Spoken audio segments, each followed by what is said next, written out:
Transit Sports TV back again.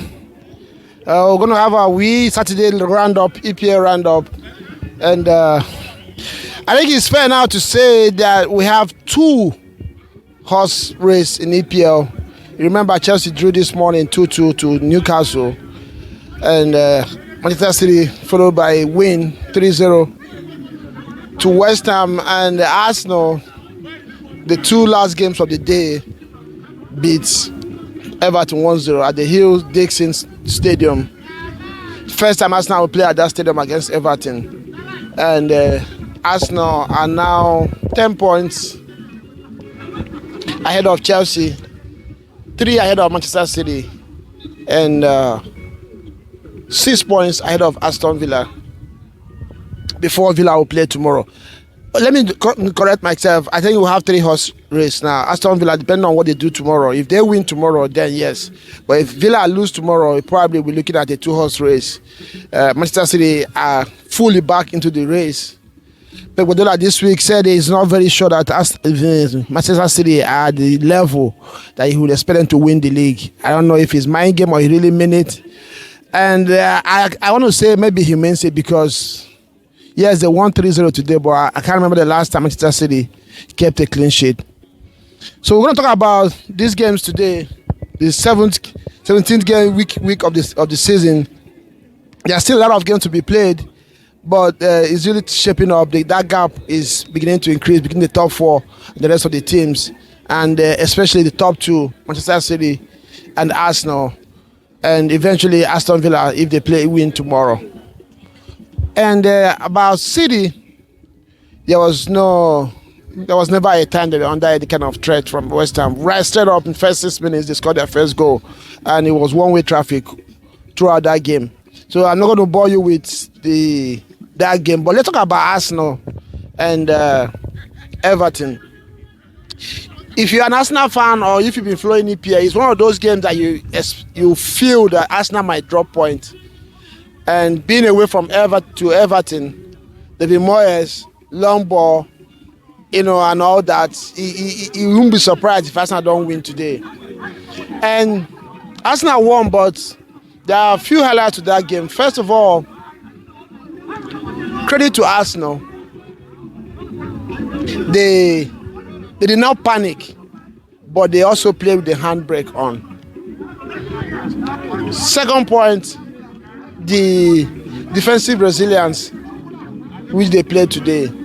The third one will be their application of game management. And obviously, you're not going to overlook what the Moyes did in the second half.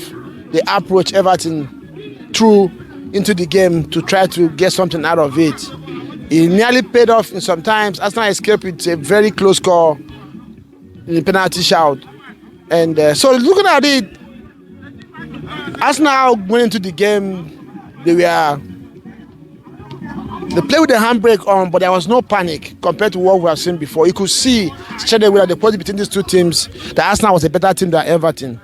But they didn't have that freedom today, and you can understand it because there was so much at stake today. If Arsenal dropped point today, Man City would have gone top. I don't want to give City that kind of opportunity. So they try to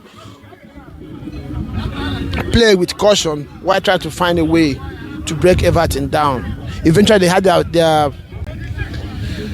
break through a penalty after VAR reviewed an incident that an Everton player conspicuously handled the ball way above his head with 2 hands. I don't even know why the referee the first time did not give that call.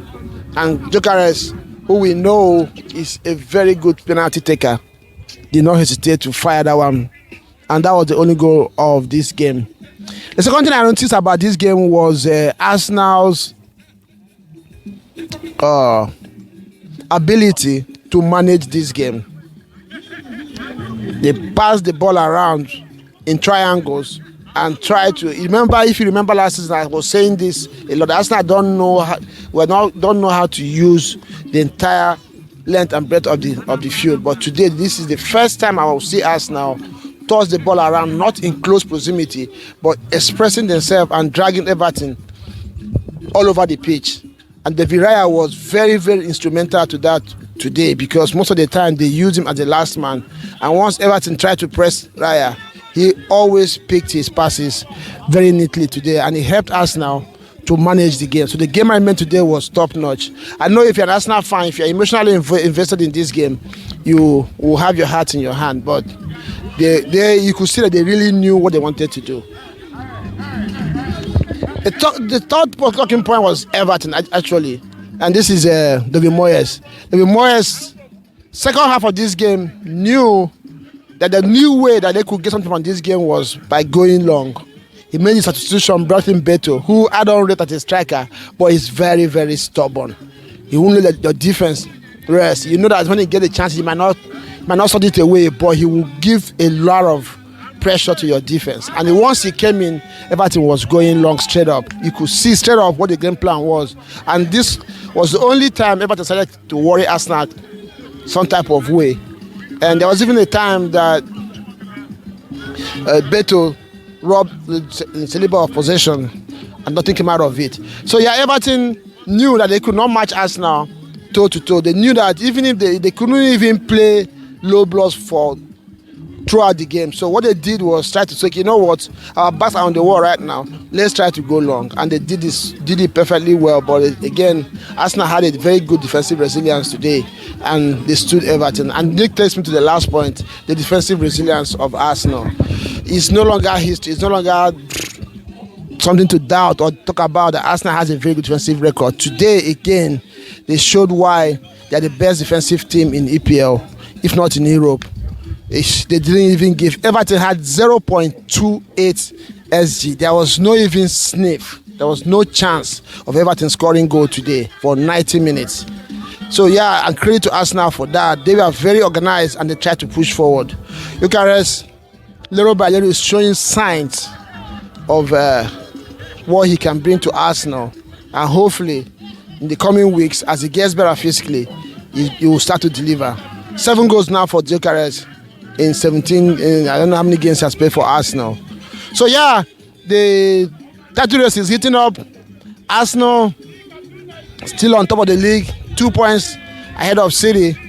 And the question now is, with what you have seen so far, who do you think is going to win this league? Manchester City or Arsenal?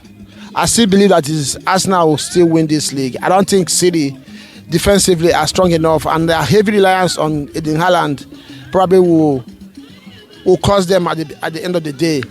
So let's see how this goes. Let me know what you think. And what did you make of Arsenal's game today? Do you think they handled it well, or did you see any panic? Or what should Arsenal do to liberate themselves and to start to play with certain level of freedom so they can start to score goals again? And I will see you again after tomorrow's game.